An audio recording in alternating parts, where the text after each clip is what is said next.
Hi, good afternoon. Nagawa po tayo ng special matchang.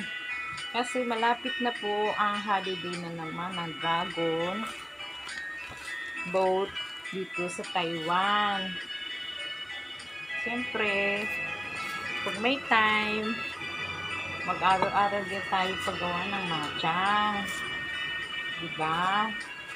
Para naman may matutunan tayo dito. So, ito po, gumawa ko ngayon na sticker rice na ginisa ko muna siya sa toyo at saka sa bawang. And then, meron tayong eggs na maalat. At saka syempre, may baboy. Yan. Baboy na meron siyang heavy na ginisa ko muna siya. So, ngayon, mag-start na tayo dito. Gaganyan natin ito. Magbabalit tayo ng matchang. Kasi, binigay sa akin itong pambalot. Sayang naman. Ako ngayon nanghihinaya. Kaya, i-try din natin gumawa ngayon ng matchang. Tapos, talagyan natin siya ng baboy. Na meron siyang heavy para malasa-lasa siya pang masarap, diba? Akala ko kasi pwede rin lagyan ng mushroom. Kaya akala ko meron ako dito sa bahay, wala na pala. So, simple lang muna ang gagawin natin. Yan. Yan. Para naparami ako. Yan po, yan. Ganyan. Okay.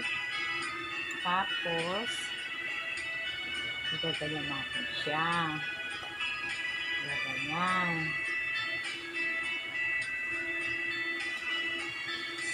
Kasi napupunit siya. Napupunit ang dahon. So, dodoblehin natin. Kasi napupunit siya. Yan.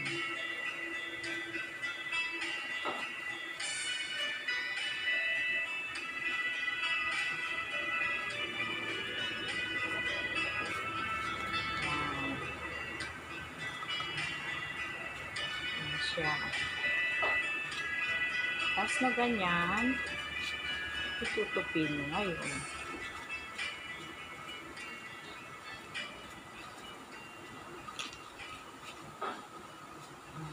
Ayan. Ayan siya.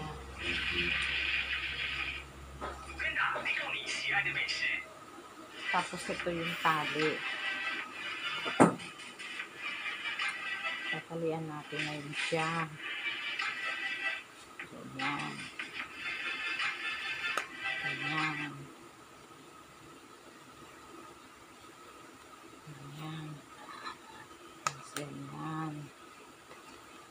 Yan. Talian natin maigi. Yan. Yes. O, diba?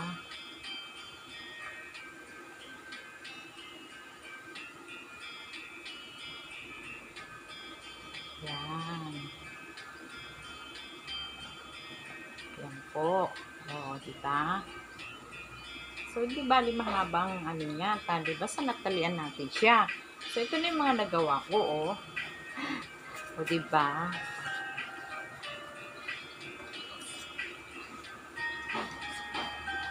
O, diba? Yan na po siya.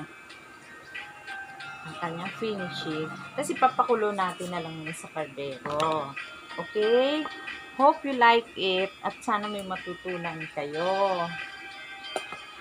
Please like and subscribe my YouTube channel para minsan update kayo sa aking mga ginagawa dito sa Taiwan. Okay? Bye! Thank you for watching!